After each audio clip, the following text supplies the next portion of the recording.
While I've got you guys here, Lee, can you do Friday the 3rd? Friday the 3rd? T20? That's T20, is it? Black Caps, Aussie. It's just hard to do one day. Once you've done T20s, it's hard to go back to one days, let alone test games. You just want to do T20s? Or you just want to do one days? No, I'll prefer to do T20s. Okay. I'm more of a T20 specialist, I think, now. Okay, well, I'll lock you in for the 4th then. Matt, you're on for the rugby, aren't you, that night? I won't be doing the rugby then. No, you won't do that because I'll do the rugby. That's it. That's a night game. Then the England series as well, which is like a week later.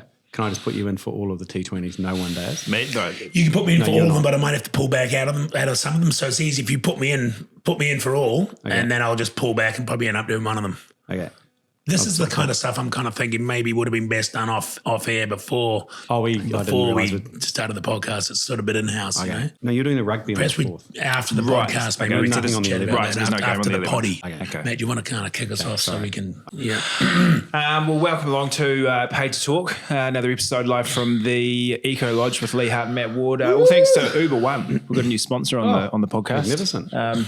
And Lee, when we started this podcast, we were always sort of saying, we're going to get some hard-hitting guests in here. We're not going to just sort of fill voids with calling in favours and whatnot. But the last thing you want to do you? Is just fill in podcasts with sort of your mates and stuff. My research says you got a hard-hitting guest.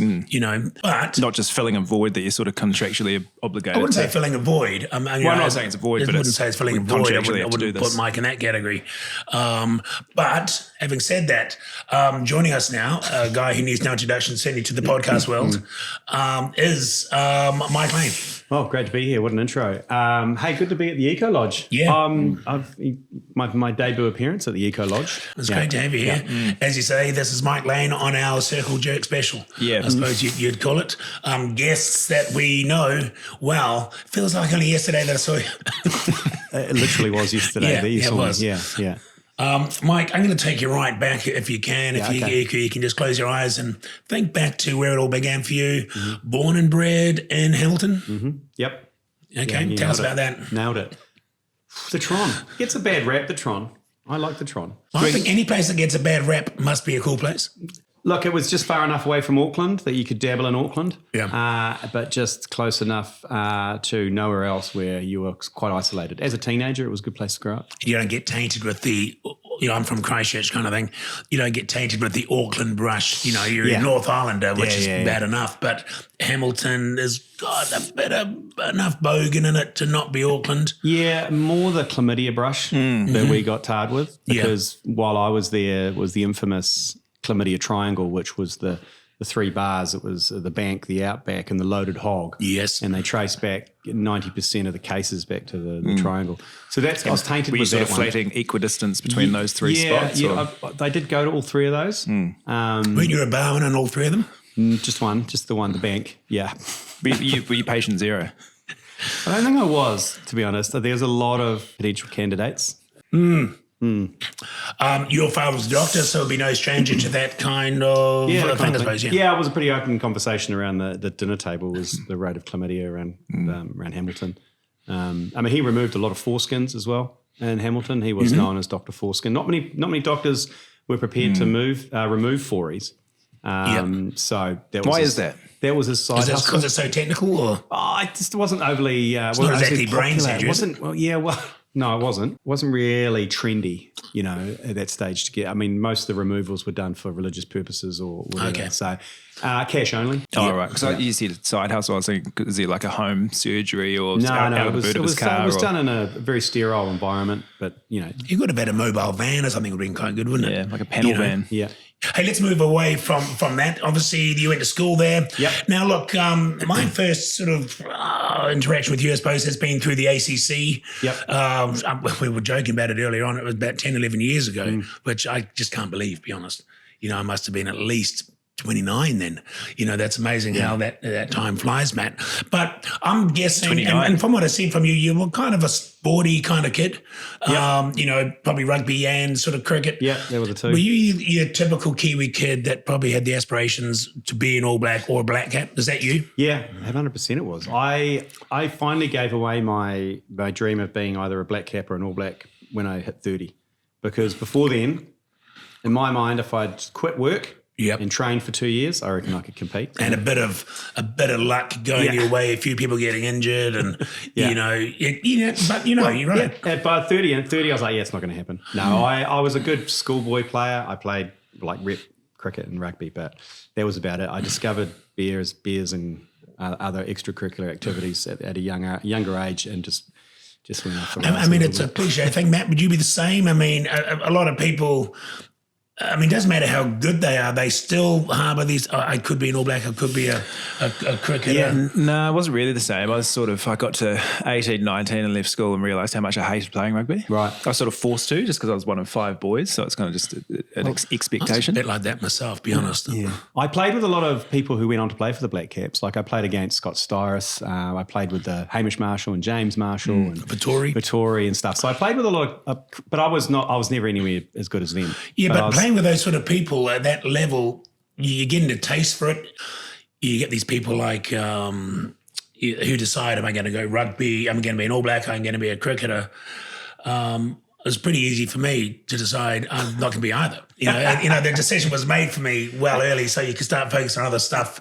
You say that, Lee, but you've got a couple of international scalps. See, I haven't. So you've dismissed both the hairy javelin Grant Elliott and Martin Guptill. I'm glad you brought it up because it saves me bringing it up. I was going to. That was on my next. I was going to bring that up after the break and do a whole segment on that. But you've brought that up. So you realised you weren't going to be a Black Cap as such, but you never lost a passion for it. But you basically became a full-time Beige Brigade, that kind of stuff. Yeah. So I discovered that potentially my skills were better used on past the sideline and over the boundary rope. So started the Beige Brigade as a 20-year-old student in Canterbury. Got given a beige shirt and wore it around to all the games, and everyone was like, oh, where'd you get that from? I mean, where'd you get that shirt from? I haven't seen those in years. And I got asked that so many times that I thought, maybe I should make some. So I did. Taught myself how to sew. Sewed up a whole lot of shirts. The classic 80s, the New Zealand cricket 80s look. The Hoo Brown, the beige. It was the Lance Cairns paddles. It was, but we were pretty good. I think it was a nostalgic time for a lot of Kiwi cricket fans because we were actually pretty good. We'd regularly beat Australia. We had Martin Crowe, Hadley, icons like Lance Cairns and John Wright, Bruce Edgar, Jeff Howarth. Coney, I think my first indirect contact with you would have been back in the day when might have been late 90s, early 2000s. Was that when the Beige Brigade was sort of forming? That's kind of when it took off a little bit, Eden Park Terraces, and it was a one-dayer, and there was obviously beers involved and certain chants getting thrown out there, and there was I think the Indian crowd took exception to some of the chants, and there was a bit of an altercation, but there was a couple of beige shirts involved in there. I think that was back in the day when we got a bit geopolitical on it with the Indian fans. It was geopolitical. Yeah, and they didn't appreciate. I don't think they'd ever been taken down that route before by cricket fans, and so a little bit of a kerfuffle resulted. Yeah. So what were you trying to do in a way? I mean, is it a frustration in a sense, and also that our crowds are fairly dull, compared to maybe others, and try to bring some life into the whole? I just don't think we're allowed to. You know what I mean? I don't think I don't think naturally we're quiet in terms of fans or not passionate about it. But I don't think we're given an environment in which we can express ourselves, as opposed to overseas, as opposed to the likes of America or in Europe. You come to New Zealand and this is just, I don't know what it is, but our stadiums, you're treated like a threat as soon as you walk in. You're not treated as a guest. So you walk in and you're immediately under threat. You're searched. You're told you can't do this, you can't do that, you better behave yourself. And invariably you behave terribly because that's what you do when you're treated terribly. You behave terribly. And it's just kind of ruined, it's kind of dulled down all the passion because you go to a ground now and you don't feel welcome. It's overpriced, you're paying lots, and then you make a bit of noise and you get accused of being drunk, and then you get thrown out. And then you go, well, I'm just going to do this at home. That's slowly changing. The likes of Auckland FC and the likes of the Warriors and stuff, they're embracing their fans a little bit and letting the fans dictate terms a little bit more. And also less fair weather fans in a way. The Black Caps are not always going to win. Oh, no. They're not always going to lose. But you've got to support them through good and bad, like, European football teams. Yeah. They're up and down, and your team, they're losing most weeks, depending who you support, yet you're still a fan. Oh, yeah. Being a cricket fan in the kind of 90s and early 2000s, it was a pretty torrid time. So you had to have a thick skin, and you're in it for just going to because cricket was the reason we loved cricket. Paul Ford and I is like it's a full day on the embankment, and we're only watching, I'd say 30, 40% of the game. The rest of it is just having beers, talking absolute nonsense with your mates. You can dip in and out of the game. That's what was so good about going along to a live game. And then we've just flipped that into a job by actually turning it into a commentary. So we basically talk rubbish and we watch it every now and then. We talk rubbish. Yeah, so before we talk about the ACC, you're right about the crowds. And you think it's changing. I go back to the Sevens and you remember that as well. Yeah. And the heyday of the Sevens in Wellington. Yeah, the red zone. It was fantastic. And of course, people are getting dressed up. That was a part of it. And sometimes they've got their back to the game because they're engaging. Yeah. But by and large, they are watching it. They're waiting for their games. But I got banned for drinking out of a rubber chicken beer with Rick Sleet. So I was one of the broadcasters, and someone passed me a rubber chicken with beer in it, and it happened to be on camera. Yeah. And we got reprimanded the next day about that, and they said, you can't drink beer out of a rubber chicken, which is fair enough because I was a broadcaster. Show me that in the rule book. Yeah, would they prefer you doing it out of a cup, or was it, I'm was it the not chicken quite or the sure beer? So I said, what can I drink out of? And they said, we'd prefer if you didn't drink at all because I was broadcasting. Yeah, fair enough. But what I mean is they stopped the Sevens, of course, because it got too much of a party, and that affected Wellington. They kept it going, didn't they? But they tried to make it like a family affair, and it just turned to shit. And then they went to Hamilton, and I don't think it's going at all anymore. It's not here at all. It's a real shame because I think there is always going to be 5% of any sporting crowd who are idiots. Yeah, who'll probably drink too much, who'll swear, or whatever, and they're easily weaned out at the time. Yeah, and naturally, a community actually sorts those people out usually anyway. Yeah.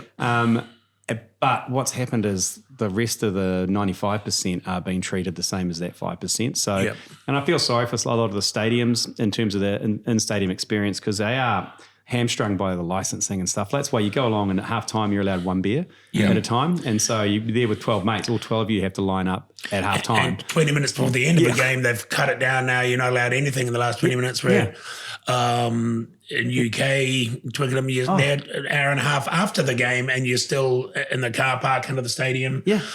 Not over drinking, but talking about the game, partying and you know. And in the States, there's a big trend in the States now as well with NFL teams and MLB teams is getting people there 2 or 3 hours early. And the only way to do that is by providing $1 hot dogs, $5 beers, getting people there for a longer period. And encouraging them in, just feel like you've got a price tag on your head as soon as you come into a big stadium here. It's like, okay, let's rinse this guy for as much as possible. That's what I know it's not what's happening, but that's what it feels like as a fan. So it's going to be an interesting few years. 'Cause obviously, like I said, the likes of Auckland FC have embraced the Port and their fans, and I've given them an area and said, you guys can do whatever you want. We'll embrace it and we'll help you. And it's taken off. And people watch that on TV. And naturally, you watch the Port end and you see them all singing, and you go, and you know, even kids go like, "That looks awesome! I want to be at that ground." And you go along and you have a good time. And it's kind of self-serving. Same with the Warriors. When people watch Warriors on the ground, it's a full stadium. You go to a Super Rugby, watch a Super Rugby game. There's no one there. Yep. Your kids aren't going, "Hey, can I go to that empty stadium?" Totally. Actually, we'll take a quick break here if we can, and we'll come back and talk about the ACC, how it started, good tease, and when it's going to end, hopefully. Welcome back to PTT Talk, live from the Eco Lodge. All thanks to Uber One, and we've got special guest Mike Lane with us, and we're just talking ACC and how it all began, I think. Yeah. Lee kind of alluded to it, when's it going to end? And that's a good question, actually, because when it started, I probably gave it a couple of years, particularly how it started as well, and the hectic 2 or 3 years when it did start. Yeah, sure. But we talked about the frustration with as a fan in fan zones, etc., in New Zealand sport. Did you have a frustration then with, say, the current broadcasting of sport? Yeah, well, not many people know this, but it was actually New Zealand Cricket that started the Alternative Commentary Collective, because they were at the low of the low. Remember, they went to South Africa and got bowled out for 45. It was the McCullum-Taylor fight, and cricket was at its lowest. People were completely disengaged. They weren't performing. And we actually had a friend at a agency who was pitching for their business, for New Zealand Cricket's business. We threw a few ideas around and we said, why don't we do something that's slightly alternative, that's fan-based commentary, that it's what we do when we go to the ground, which was drink beers, talk shit, and just engage with the game whenever we want. Yep. And so we kind of pitched it thinking there's no way they'll go for it. But they were in crisis. They were looking to re-engage fans. They were in a corner. They were in a corner, and they were, and good on them. They took a risk, and they said, "Okay, look, what do we have to lose here?" So the first year, Jeremy and I did these alternative updates with Radio Hauraki, and we would just do once an hour. We'd do updates from the cricket and never give the cricket score. It was always something to do with something in the crowd or whatever, but which was probably a bit too far because people actually wanted to know what the score was. And then the next year, they said, "Oh, we need to go a bit bigger. What do you reckon?" And we said, "Oh, what if we get a caravan and we'll just do commentary?" At that stage, iHeartRadio had just come out. And this was 11 years ago. Digital radio was fairly new to people, listening to radio on your phone. And it was fortunate for us because actually being on the radio is quite an expensive operation. You've got frequencies and you've got these overhead costs, you've got towers, you've got all sorts of bits and pieces. Whereas digital radio, internet connection and you're away. All you need is the feed from cricket. Yes, you just need the sound effects and you're away. Or the back window of a caravan to be at the cricket. Yeah, so that first season, New Zealand Cricket helped fund us getting a caravan. And then we got a pretty motley crew together that we thought would fit the bill in terms of... That you thought knew something about cricket. They didn't need to know anything about cricket. This was the thing. Only two or three people needed to know about cricket, and that was probably the people doing the ball by ball. And it was actually even better to have people who didn't know about cricket to be in between and just talk nonsense. And that's where yourself and Matt Heath came in. I thought I was one of the people that knew about cricket. No. Well, stats-wise, you were quite good. Yeah. But anyway, that's how it started. It started, and then we kind of knew that we were onto something a little bit because obviously people were crying out for something different. We didn't think the coverage was terrible of cricket at the time, but it didn't appeal to us.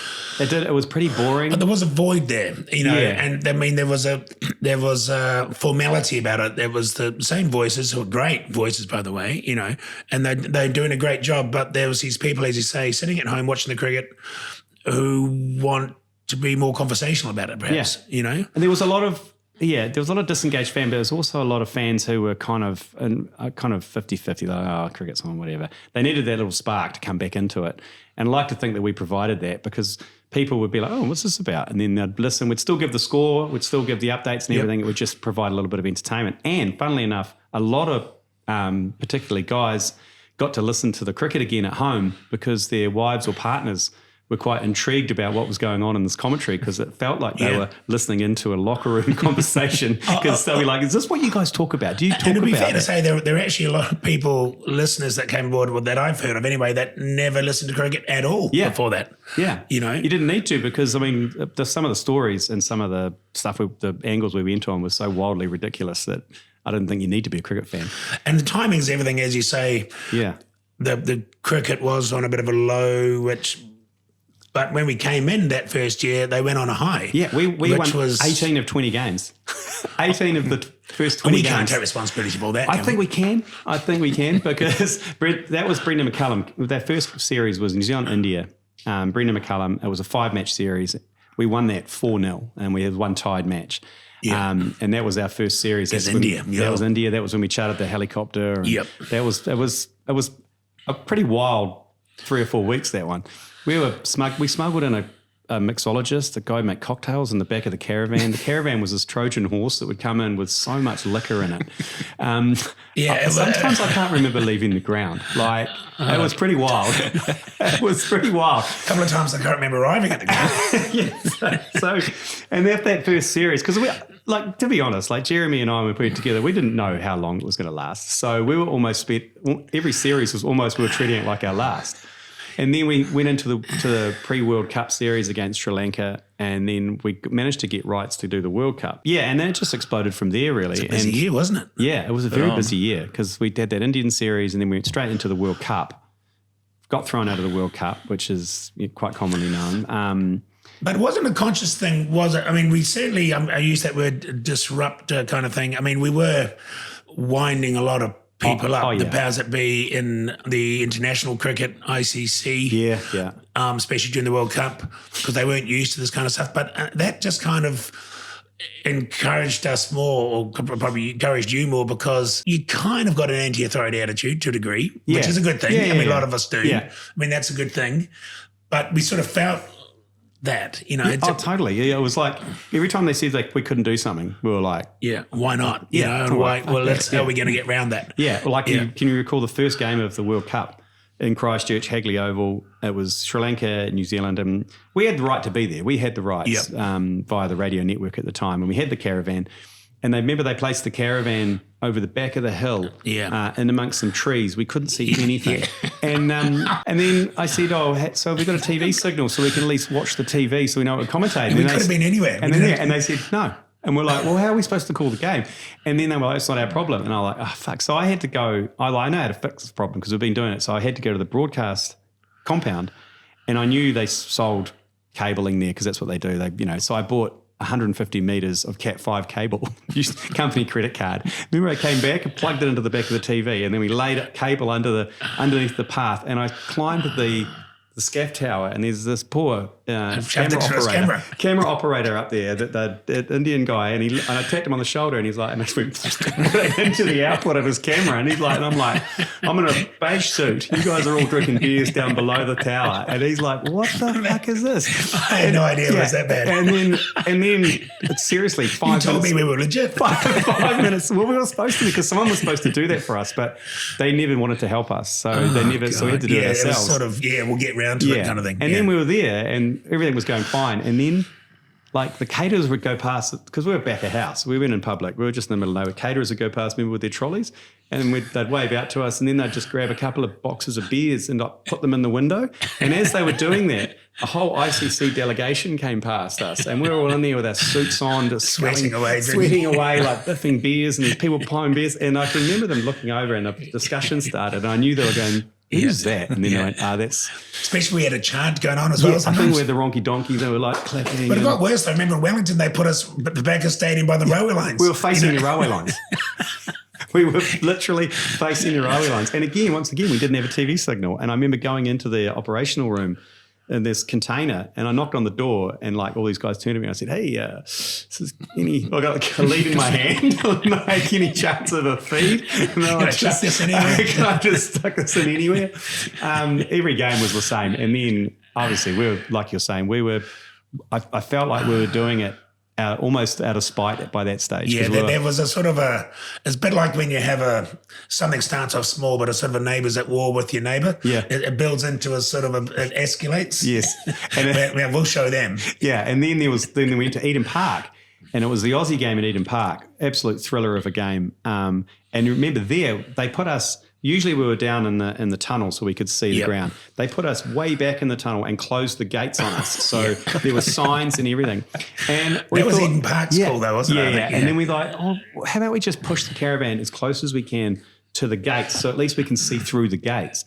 And so we did that, and they came down, and the guy was steaming and goes, how dare you move the caravan? He was from the ICCs. How dare you? And I was like, we can't move it. Like, we need something to move it. And he stormed off and goes, I'm coming back with security. So I quickly ran off, and I saw a groundsman's tractor, a John Deere tractor, and I jumped on, and it had the keys in it. And I was like, this is good. So I started the tractor, and I drove the tractor right up against the caravan, so it physically could not be moved, took the keys out and jumped back in the caravan. And the guy comes back with security, and he goes, what? And I said, some groundsman's parked the tractor there, we can't move. And he's like, fire.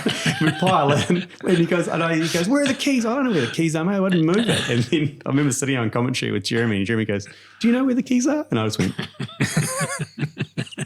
So eventually a groundsman came 2 hours later and moved it, and then in the middle of the broadcast we had to push it back 5 metres because an ICC official, and then we had a bit of a to-do with him because we had accreditation that allowed us pitch side. So when we went commentating, we went through the gates and we stood behind the boundary, behind the things, and watched the game. And a huge fight started there. Jeremy and Paul Webster had a massive fight with an ICC guy. And it started to, by that stage, you'd gone home. I've been sent home. Was that on your own accord? Or? A bit of both. There was a bit of both. I think the best part of that was when you left to go have some nine-eyes in the middle of the day. We said, Sally, you lived quite close by, so it was fine. Yeah. And you leaned in to grab your phone, and you didn't look what phone you were grabbing, and you just went and you grabbed it, and you right. grabbed our 0221 Curly 6 got all phone, the text on it. and Yeah. you left your one, and your one was going off like like a frog in a sock. There was messages, there was the wides ringing over and over, and we were like, where's our 0221 Curly 6? Instead, we've got your phone, we've got your ex-wife ringing us over and over again. The only sports commentator that actually got banned from a ground, like sent out from a ground. Yeah, you got frog marched out in the end. But so that culminated, that was kind of building. And then the straw that broke the camel's back was Napier, when you jumped on the drinks trolley with Pepsi, who invited us to go on it. Ironically, it was the one thing we did that we didn't really want to do, but we were kind of obliged to because of a sponsor, and it was the one thing that got us kicked out. It was a sponsor's commitment. They wanted one of us to go out with the Gatorade drinks trolley. And at drinks break. It could have been any of us, but just how it worked, it ended up being me that went out.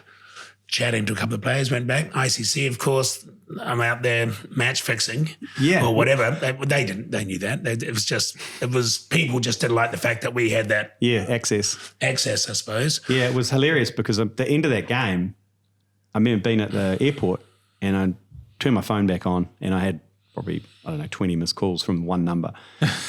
So I rang it back. It's never good. Yeah, it's never good. Rang it back. And it was Dallas Gurney, who was head of sport and news or whatever at the radio network, but he was in charge of radio sport and in charge of the rights deal that they had. And he said, the first words he said to me was like, please tell me you didn't do it. And I was like, what, the guess the commentator's perineum? And he goes, no. And I went, oh, okay, well, guess the commentator's milk of the Japsy? And he goes, no. And I was like, well, what is it? They were the two worst things we did today. And he goes, tell me you didn't steal a drinks trolley, drive it on the field and interview players live on the field. And I was like, no, that's actually one thing we didn't do. We got invited on like that. And he said, it's too late. He didn't even let me finish. He goes, it's too late. You've been thrown out. They've gone absolutely nuts. I don't want to throw them under the bus, but they threw us under the bus. Yeah, they did. We had that meeting the following week. We were asked to do it officially. We didn't want to do it. It's the last thing we'd want to. That's not the sort of thing I would do, or you would jump on there and try to hijack a game. That's kind of cringy. You wouldn't do that. We were literally doing an official thing, but obviously in the media, everyone's thinking, oh yeah, typical wacky guys trying to be cool. No, and then they said, look, you're just going to have to take a hit on this and make out it was you because the ICC is all over us. Yeah. And you're not going to stick up for us? And they said, no. No. And then the stories got more wilder. It moved into match fixing. It moved into like talking to the players and arrange, because a couple of players went past you. Like I think it was a hairy jab and Gupta and said, "G'day, mate, how are you?" Yeah, and then walked on. Then there was a couple of media who ratted us out as well, who were upset that we were on the field because they had exclusive on-field rights or whatever. So it was a mixture of. But the problem with us, the fact that we had to actually probably lie down and take it, was the litany of shit that we'd done. We were happy to take that. Because they were like, I was worried about the week before. Was that coming up? So they had so much shit on us already that we were like, if we do fight this, they're going to just turn around and just go, what about this, and then we go, let's just focus on this one. We can front for this one. But in the end, it was the best thing that ever happened to us. I mean, we were gutted because we couldn't go to the games, because going to the games was great. It was pretty awesome. So it was banned from all games. So we were allowed to still broadcast. The negotiation was we were allowed to still commentate, but we weren't allowed at the grounds. So we were deemed just to be disruptive at the grounds. So we had to then go somewhere at a studio and get a feed and do it from a studio. So we still covered the games, but it just wasn't quite the same in the same atmosphere, because being at those games was incredible. Like that Eden Park, sold out Eden Park game. We didn't get to go to the semi-final with the hairy jab. We had to do that from a studio. So it took it away a little bit. But in the end, if you look back on it, it was a good thing as far as awareness. We got a lot of publicity. Not that we were looking for that, and we certainly weren't. But the everyday people reading the articles, who are these people? And, I went international. It was like, we are still the first and only commentary team to be thrown out of a World Cup. And I'm quite proud of that. And first and only to have a vasectomy live on the thing. But we'll talk about that, and also how it's morphed into perhaps rugby and other things right after this break. See you shortly. Welcome back to Paid to Talk, live from the Eco Lodge. All thanks to Uber One. We've got Mike Lane from the ACC here. Obviously, ACC, you're the boss. You had a tenure as Radio Hauraki boss as well. Which was being the boss for Lee Hart for ACC or Hauraki take more years off your life? Wow, there was about a 3-year period there working when ACC and Hauraki were kind of intertwined. I think potentially it was the beginning of the end of a couple of marriages, but it was a great time. Certainly mine. Yeah. I was. Can I claim for that? You For probably my marriage can. loss? Yeah. I'm not sure what's that worth. I can tell exactly what it's worth. You ever get a GST with it? Yeah, you got a GST with that. No, but it was great fun running both. And in the end, one had to take priority over the other in terms of, and my passion lies with sport. So that's why they kind of had to separate a little bit. And I left Radio Hauraki probably 3 or 4 years ago. And naturally, the cricket, I mean, I mentioned some, I don't know if the highlights or lowlights, you got a vasectomy live on. I mean, that wasn't purely for ratings. You needed to get the vasectomy, right? Yeah, I did vasectomy booked in, and I just double booked it on the day that we played Australia at Eden Park. Yeah, you're not going to miss that. No, so I just decided to do both. It's not like you can get someone to fill in. You can get someone to fill in for the commentary, but not for the vasectomy. Correct. You've got to have it. Yeah. So that was interesting getting that done because it's an interesting procedure. I don't know if you've had it done, but Your father didn't do that? No, Dad didn't do that. No, I wouldn't have trusted him down there. He's more a 4E guy rather than a tubes guy. Yeah. But yeah, that was an interesting afternoon. I felt sorry more for Joe Jury, who had to be in there and film it with me. But I'll never forget that game. That was the game that Marcus Stoinis nearly beat us. And then at the end, Matt Heath threatened to stomp on Josh Hazelwood's head at the end. It was a very eventful game. But in more ways than one. Any real lowlights? I mean, we've covered most of them. The lowlights are highlights. This is the thing. Well, yeah, there's a mixture of it. Yeah, because there's so many stories of what we got up to. Probably a lowlight is because we obviously always trying to push the barrel, push it out a little bit, and do things that you don't necessarily do. Like we did a whole game on NOS once. That was interesting. And when people asked us whether we were really doing it, we're like, oh, no, of course not. We're not that stupid. Yeah. When really we were that stupid. Roulette. And then we had a message one day and we were in a studio and we had a message saying, hey, I'm such and such. I own a strip bar, a strip joint, whatever. Well, I'll send someone round. And I think we replied, sure. Didn't give him an address or anything. And then about an hour later, there was a knock on the window and there was a girl by the name of Darcy standing outside the studio. A girl by the name of Darcy? Girl by the name of Darcy who was carrying what can only be described as a suitcase, a wheelie bag suitcase. And I sent Joe Jury out and I said, can you just find out what's going on there? It was a Sunday. So there was no one really else around. And she said, I've been sent down here apparently to do some shows. I can do this, that and the other. And Joe just came in and said, you've got to come out and sort this out. And so I went out and I went, okay, what can you do? She's like said some outrageous stuff around flames and balls. And I was like, okay, well. And I was kind of trying to think on my feet. And this is one thing I do regret. This is a low light. I thought, wouldn't it be funny if at this stage we were live streaming the video of the commentary team in the studio? Wouldn't it be funny if she came in and she stripped with her back to the camera and everyone in the team ignored her? And it was actually worked perfectly. And I said, whatever you do, don't turn around and don't show any nudity or stuff because that's going to probably get problematic for us. Word of advice, never trust a stripper because what happened was she went, and it worked perfectly because in there was Jason Hoyt, which was perfect, James McConey and Matt Heath. And they were having a huge debate around biscuits and the biscuit 11 and who would be opening the batsman. Would it be Tim Tams and Ginger Nuts or whatever? Yeah. And so there was this, and they did not even give her the time of day. They completely ignored her. So it was actually quite funny. But then she obviously got upset that they were ignoring she's not her. in on the gag like that. So she doesn't see the gag in it. So she then climbs up on the desk, removes her top, starts grinding on the desk, like full nudity. And I was like, oh God, this is going terribly wrong. And it's all been live streamed out. My phone's lighting up and I'm like, oh God. So I had to somehow extract her off the desk, extract things that she was using on the desk, which was sponsored products. So you ever want to see a mammoth milk bottle be used in an appropriate way? It was that. So there was all sorts going on. I'm glad Snacky Janky had to come on board then. So I managed to get out of that and it just blew up because one of the sponsors watched it and then got hold of another sponsor and all the sponsors knew. And then it spread like wildfire. We quickly took it down, tried to delete it, tried to forget it ever happened. And then it got to the CEO. CEO gets a story that we had strippers on a Sunday afternoon in the office. And all of a sudden it became a big thing and I had to do this big mea culpa and And I was just saying, look, it was a misjudgment. I thought it was going to be a gag. It went horribly wrong. And it was about a week of me just personally ringing people apologising. So that's a highlight or low light? It's a low light.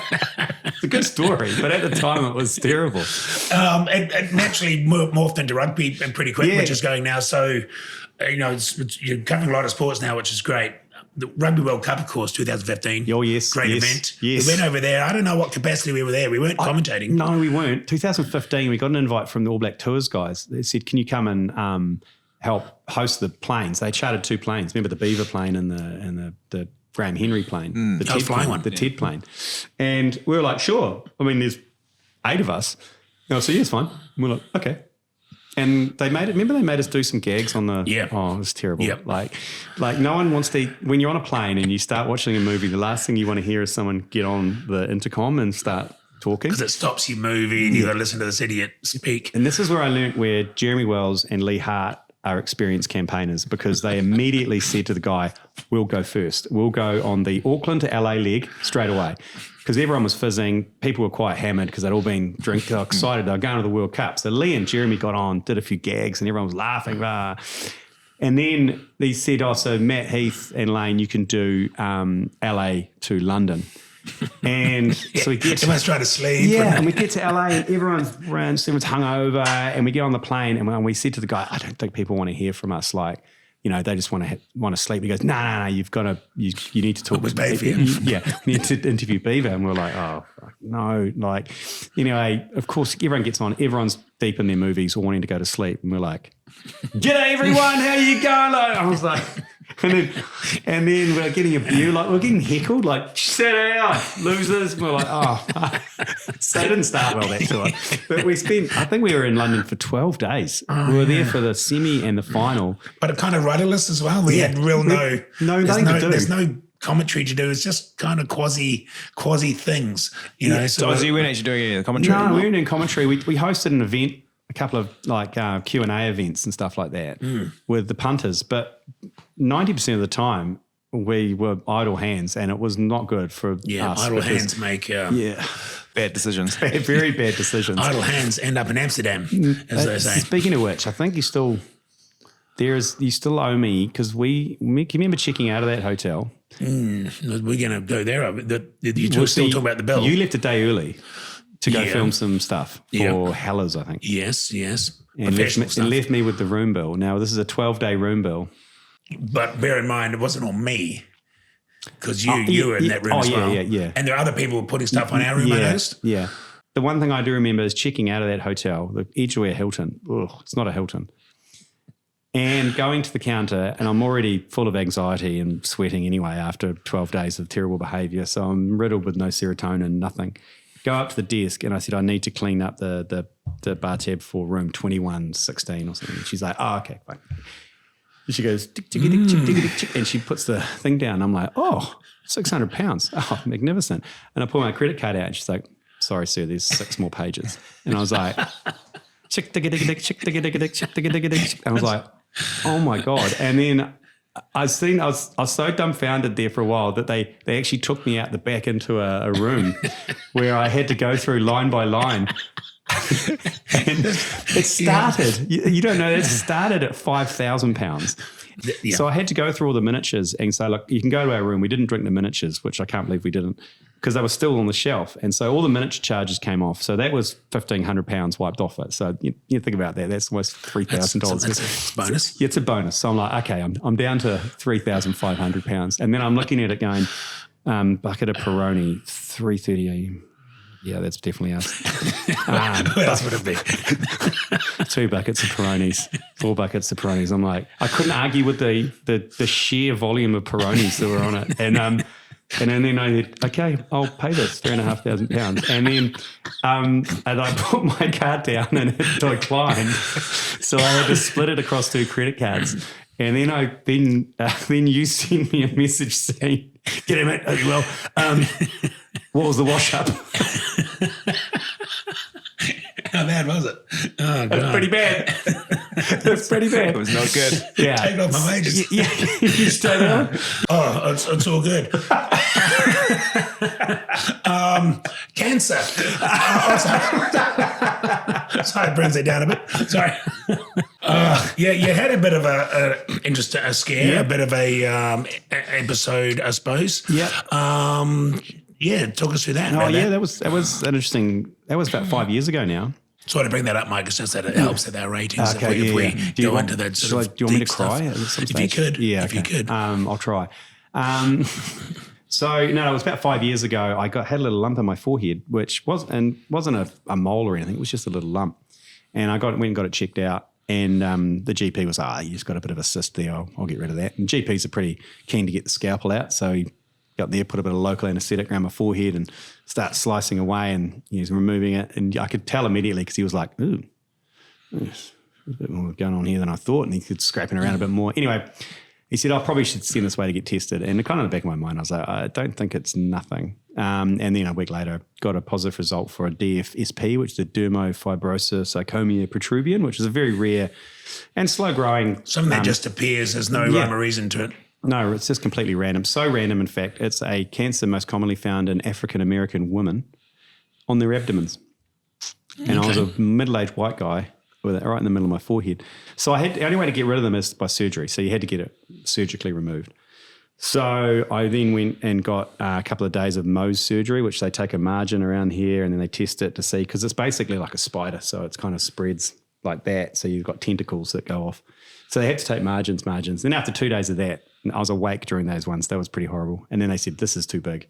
You're going to have to go under a general. And then I went under a general and I came back from that general with what can only be described as a cherry pie on my forehead. So they went right down to my skull, took 3 mil off my skull to get rid of it. So I was left with this ginormous hole in my head. But it's kind of, I don't know how you approach it. It's kind of weird when you get diagnosed with something like that because you don't, everything kind of comes into focus and you kind of don't worry about anything else. You just worry about getting yourself better. And you go, what do I need to do? And the doctor says, you got to get rid of it. I said, okay, fine. Let's work on that. So you get rid of it. And then what's next? Well, next is probably repairing your cherry pie. Okay, what do I do there? Skin graft. What do I have to do now? Well, we have to let it heal and then we'll do it again and do a reconstruction. What do I do now? So you kind of decompartmentalize everything. Was there a stage though where they knew, okay, it's not going to get worse. It's more of a surgery thing. Yeah, as opposed to, was there a time where you thought this could be? There was one time because the first time they operated, they said, we've got rid of it. And then the next operation, they said, there's just a little bit more that we just need to sort out. And I'm like, what do you mean you didn't get it? They're like, no, I don't think so. And that's when I was like, oh, okay. But they did get rid of it because I went and got a PET scan after that and it was all gone. So that was fine. But then I had to go through with the reconstruction of my forehead here. So I can't move my forehead anymore. It's all because I've done a pretty good job there, haven't they? Now, I mean, well, famously, I got the tits put on my head as well. I got 2 tissue expanders in here, and then they flapped it across and covered it up. So it's all gone now, but it was a hell of a 5 years. Yeah. And I had to approach it pretty straight on because otherwise there's 2 options you got. You can either feel sorry for yourself and sit at home and hide away, or you can just front foot it. I went to work with these big tits on my head every day. Yeah. So did it change your perspective on stuff in general? Is a big picture? Yeah, a little bit. I suppose it did change in terms of your priorities, I guess, was probably the biggest thing in terms of spending more time with your family and stuff like that or whatever. Kind of put it into perspective because I was working pretty hard up until that point. Like it was kind of just before COVID. We were going pretty hard with the ACC and I suppose once COVID hit, I got that. Everything kind of slowed down a little bit and it can prioritise. Well, still are going pretty hard if you ask me. Just in wrapping up then, what's next? Not so much for the ACC, I can just see that carrying on. But how about, and the big picture side of things, like it's almost like the lunatics taking over the asylum to a degree. I mean, can you see yourself perhaps moving into a field perhaps with New Zealand cricket or rugby, that kind of stuff? Yeah. I wouldn't mind. Yeah. Because as you say, it's a fan's world. They need to see it from a fan's perspective. So should some of these entities, New Zealand rugby, cricket, etc., perhaps be bringing on people who see it from a fan's perspective? Yeah, I've thought about that actually, and that is in terms of we treat our fans terribly here for whatever reason, and that's all it is about is fans entertainment. That's what it is. Yeah, and I'm really kind of envious of America and envious a little bit of even Australia a little bit about their fan experience and what they do. Because I think for ages, the fan experience in New Zealand was get a DJ in the ground and play loud music and then get some boomsticks and some tinsel wigs and, you know, tick the box. But it's a bit deeper than that. And look, that's probably where I will go, because you're right, because at some stage I'm going to be completely irrelevant and the stuff we do is going to be irrelevant. Well, no, I don't think so. I think it's relevant. That's the point. It's a learning. It's a training ground for that next job. Yeah. So that, you know, we've got to be able to, you know, give them the best here as an entertainment package. Totally. Yeah. No, it's going to be it's going to be interesting kind of next 10 years. I think ACC will kind of we'll bubble away. We'll kind of keep innovating, keep doing new stuff. Obviously, the podcast realm has been good. Obviously, getting into more YouTube and video along with the commentary as well. How we can reinvent that. Well, what other channels we because can it's open changing up. platform every day, isn't it? The platform's changing, so you just got to adapt with it. Yeah, totally. You just got to roll the punches. And in digital, it's pretty good because you can fail super fast. You just turn it off. People aren't watching or listening. You just stop, whereas it's harder to do in that mainstream because you're so invested, you have to make it work. Well, I'm sure they're still listening to this. Here we go. Good luck. On that note, we'll leave it there, mate. We've got cool. Thanks for coming on. Can I stay the night in the Eco Lodge? Or? Oh, of course you can. Just kick on now, surely. Okay. You're back to the 23rd. I can't do that one. Was You said you could do the 20. That's I a could probably T20. do the 20. No. This You is said cricket. you said all T20s you could do. Okay, I'll do it. Okay. Excellent.